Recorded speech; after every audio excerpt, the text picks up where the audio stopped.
It is Dylan with Torah United on The Walk, and we are sitting down with Mr. Ryan Cribbs from Cherry Log, Georgia. Yeah. Thanks for being here, man. Not a problem. Thank you for having me. Yeah.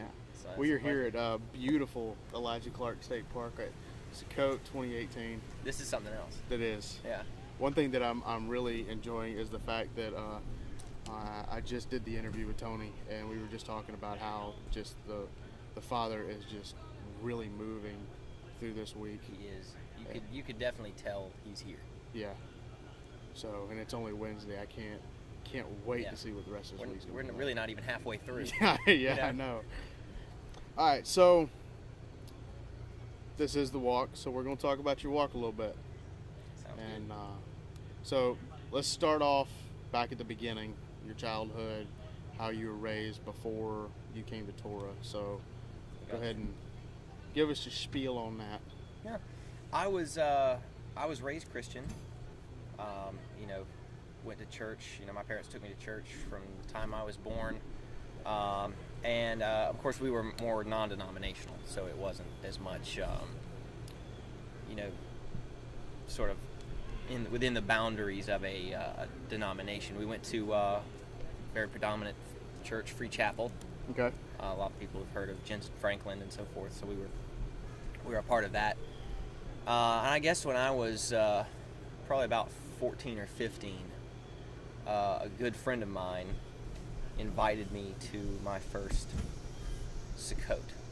So, So you actually went to Sukkot before you became Torah, Yep. actually. Yeah, the way he basically pitched it to me was, we're going to camp out for 8 days. Do you want to come?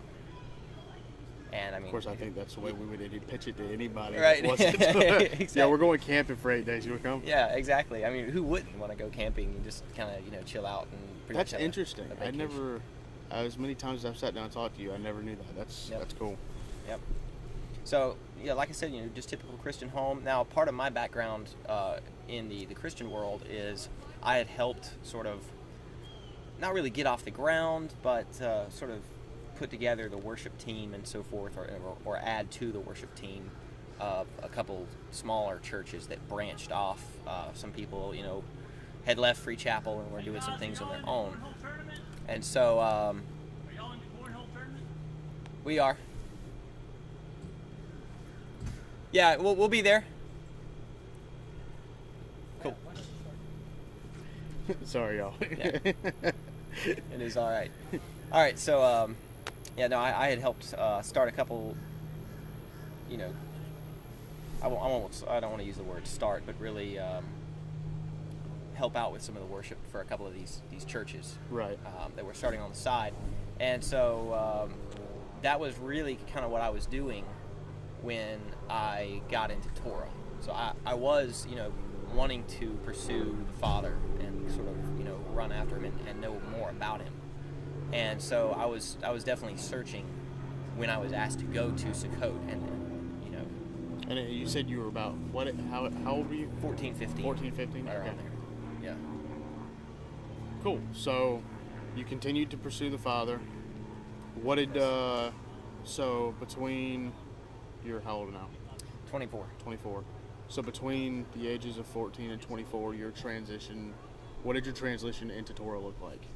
So what actually happened is I got to the Sukkot, and as I was there, we would sit up at the campfires till like 2, 3 o'clock in the morning. Wouldn't know anything about that. Yeah, I know, right? just talking, and a lot of the men that were there started teaching me what Torah was and showing me what the heart of God actually is.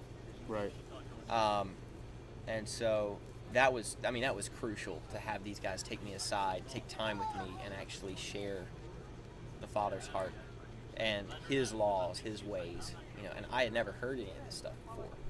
And something inside of me just clicked, like, it talks about how, deep calls to deep. That was the case there. My spirit was like, it jumped. This is the truth. This is what I've been looking for. This is truly the character of God and how he wants my character to be, walking in a relationship with him. And so within probably about this time, not even halfway through Sukkot, I was baptized. I'd been baptized at the church, but I was baptized again in a horse trough in Covington, Georgia, into following Torah. And by the time that Sukkot was over, I was following the food laws, doing the feast the best I could, keeping Shabbat, keeping every commandment that I could keep. I still didn't have a full understanding of things. Right. That did not come till later. I was not fully matured in my walk. Who can really say they are? We never will be. Never will be. Never will be. I think if you say that you are, you really need to take another look inward. But I did the best I could Right. with what I had from going there, and it was tough because to a lot of the youth out there, maybe your parents are a part of this or maybe they're not. It's really there's going to come a point where you do not receive salvation based on your parents' faith. There's a crisis of faith that you're going to have where your parents' God becomes your God, and you've got to work out your walk one-on-one with Him and in relationship with Him. That's And a let good Him point. guide your steps. That's a great point. Because when I went back home,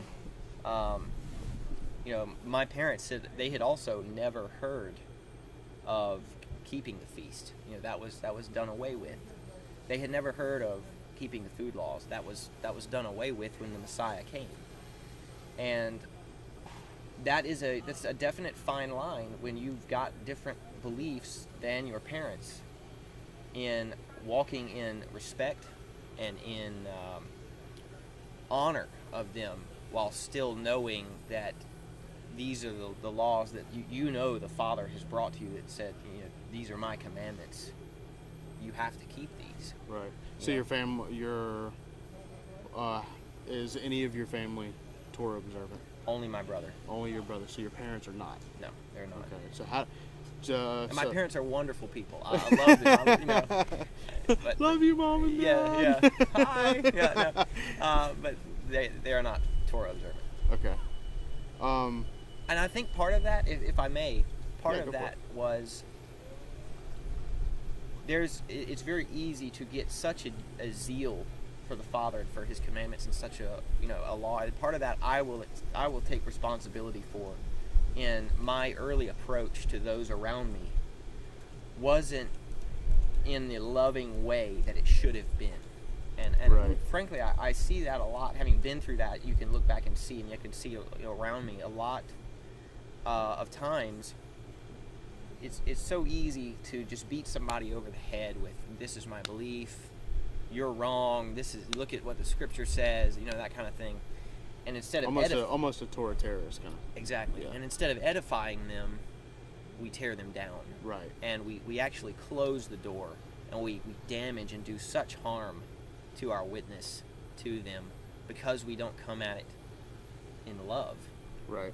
What are the attributes of love? Patience, kindness, not self-seeking. You know what I mean? Tony and I were just talking about the same thing. So, all right, kind of going back to before you were Torah. So, we're going to was there any... I kind of just blanked. I don't know why.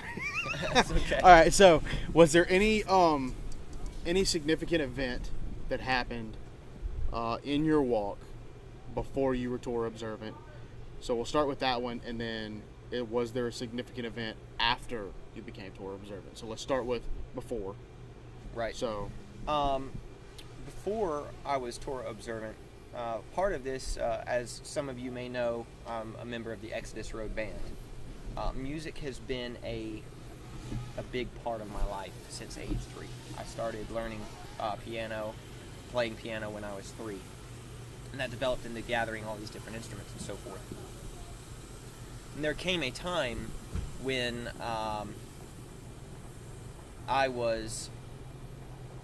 both me and my brother, a lot of big opportunities opened up to us in the secular / Christian, which I think a lot of Christian music these days tends to lean more toward the secular side of things. Yeah. However, a lot of big doors opened up to us. That what we had been working toward all of our lives up to this point, our young lives, finally seemed to be coming to fruition, and doors seemed to be opening. Now, let me ask you this, just to kind of dig a little. What kind of doors are you talking about? We're talking, having the chance to, possibly go on the road and perform, and in contact with some pretty big people at a very large, one of the largest Christian labels. Oh, wow. Around, as well as another family that we had met, and that was a band, and we're doing some touring and so forth. And how old were you at this point? I was probably 13, early 14. So you had a probability of possibly going onto a record label at 13 or 14 years old. In a sense, yes. Wow. Yeah. And so what happened with that, and it may have been I may have my timeline a little bit off there, but that's you fine. know, Yeah, we get the that's kind of the rough, yeah, kind of the gist of it. As we started to go down that road, though, all the doors ended up closing. And when you spent what is now then your whole life pursuing after something with everything in you, and it literally falls apart. Right. And it fell apart in a matter of days. Wow. That's how fast everything went down for us. And there was a lot of family turmoil that went on in this, just kind of an underlying current. So on top of that going apart, the family unit itself was, there was a lot of anger, I guess, in the home and so forth. Not in crazy, ways. Just it was not a real healthy environment in a lot of ways. Okay. And it became very easy to harbor bitterness because the things that I had sought the most,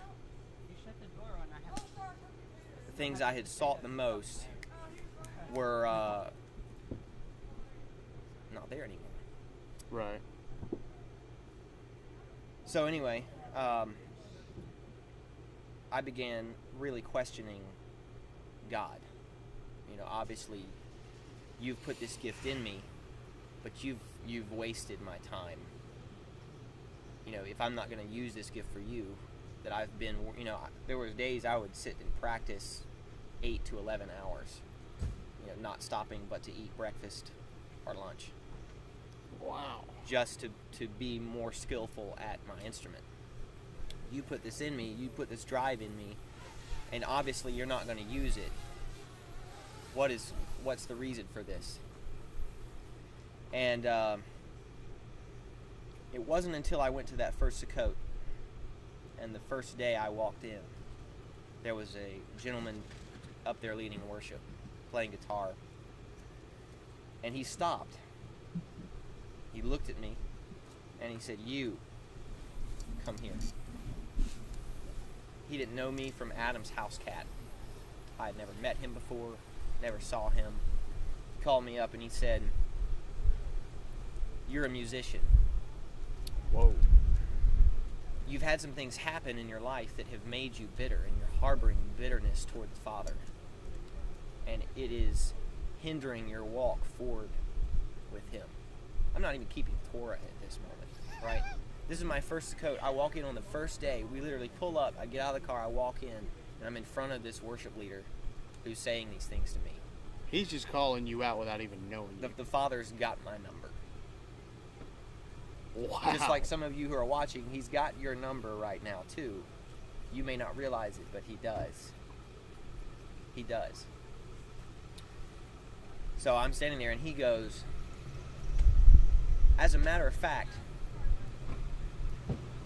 you're going to not only use your music, but you're going to use your music to play for the Father's kingdom."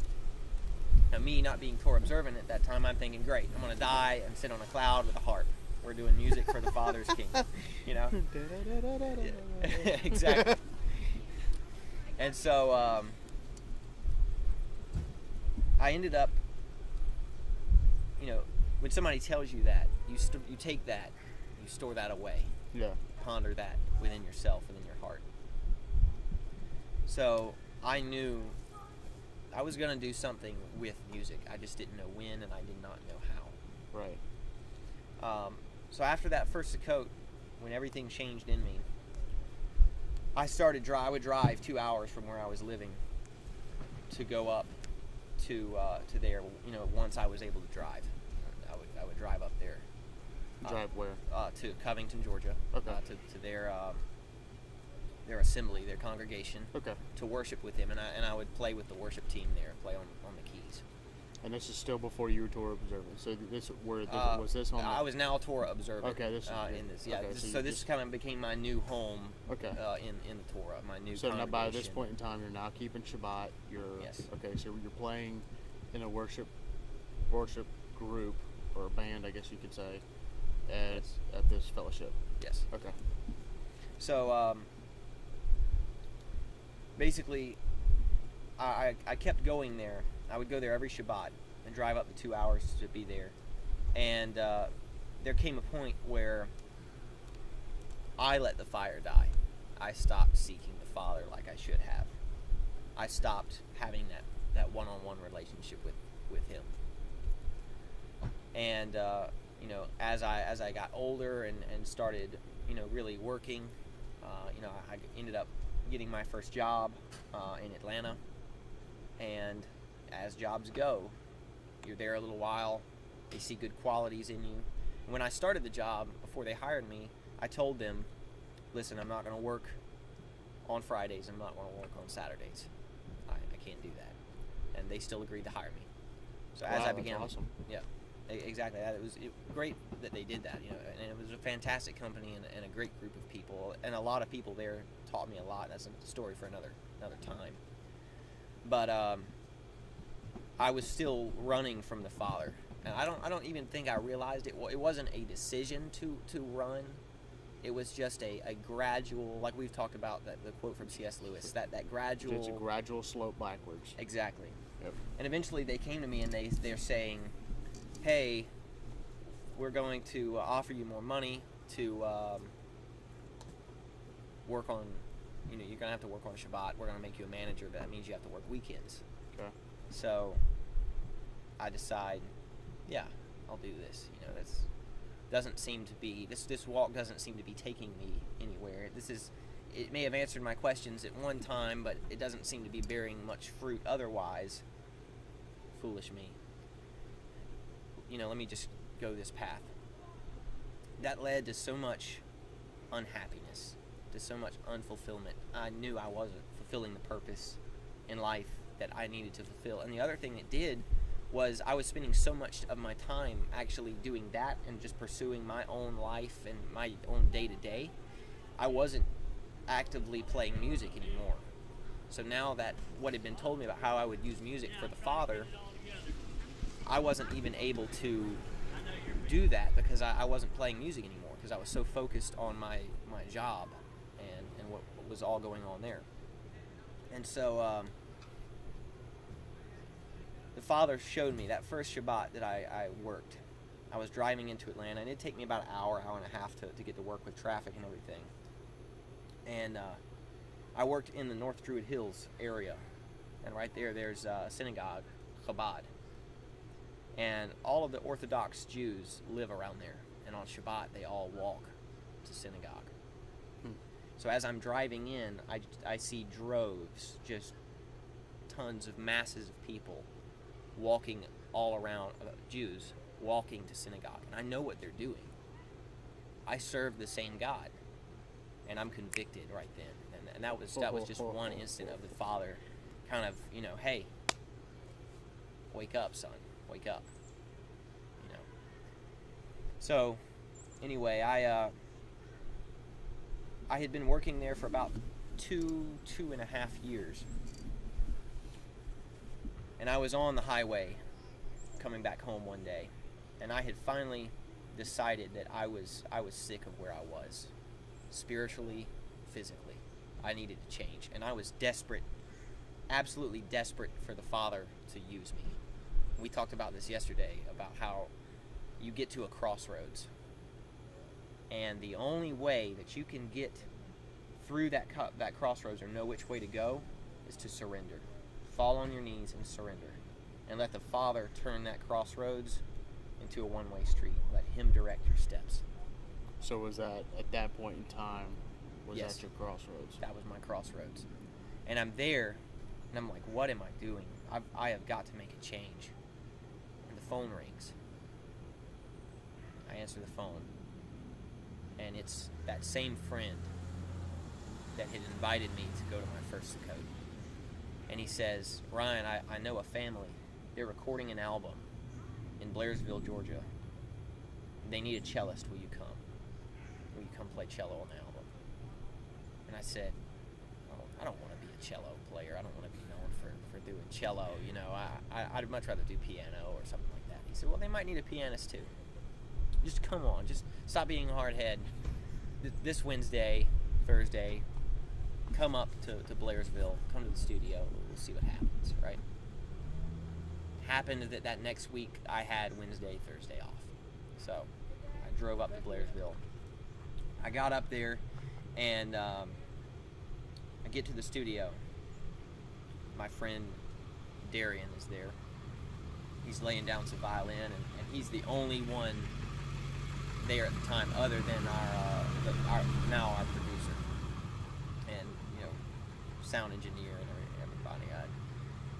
And so I went in, and they wouldn't even let me hear the full track because they didn't want me to be influenced. They had another pianist playing for them at the time. They didn't want me to be influenced by what he had laid down. They wanted my own interpretation of it. The song was Psalm 25 off of our first album. Okay. So I'm there.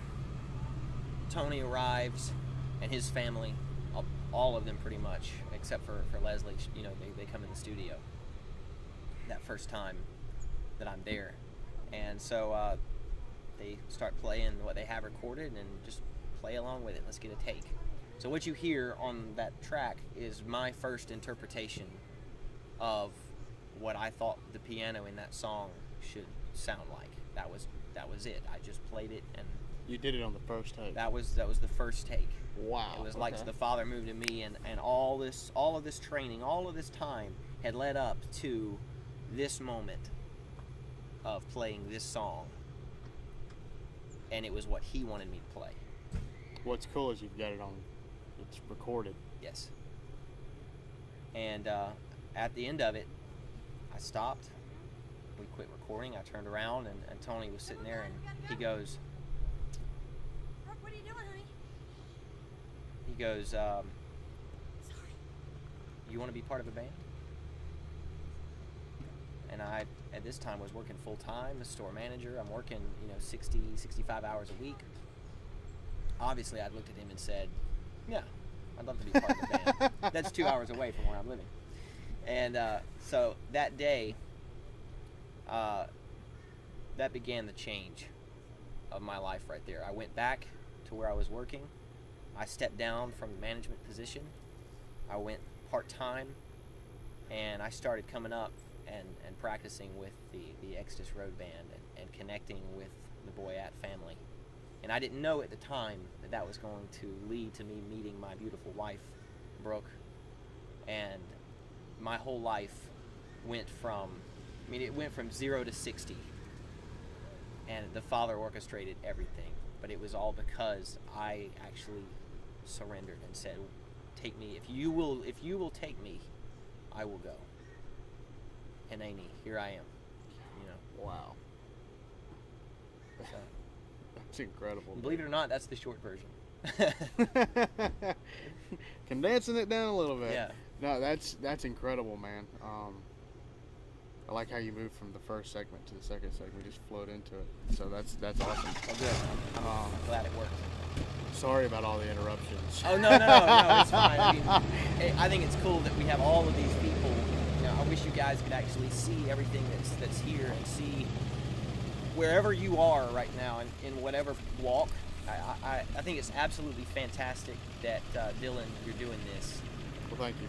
To basically connect people because, I'm looking at a tiny little camera right here, a little lens, and hopefully behind that lens, somewhere out in the world, somebody's watching this that they need to hear in some encouraging words that the Father can actually move on their behalf and change their life. It's so cool to come to these places and see and meet all of these people. There's 400 people here at it. Roughly 400. For this feast. And for the Southeastern Dakota so far, this is the biggest one so far. So for those of you who feel like you are alone in this, you are not. There are some great people and great believers and out there. that's why, the Father has majorly prompted me to do this, because of the fact that there are people we take for granted because we have this. Y'all are catching a lot of background noise from people talking to trucks driving by, this, that, and the other. And these are all people who are fellowshipping together and gathering together. Yes. But those of you out there that that don't have fellowships and don't have people that you can rely on, don't lose hope. Don't lose hope. That's why we're doing this, is to give a little bit of insight rather than just teachings. Yes. So, yeah, well, Ryan, the day-to-day.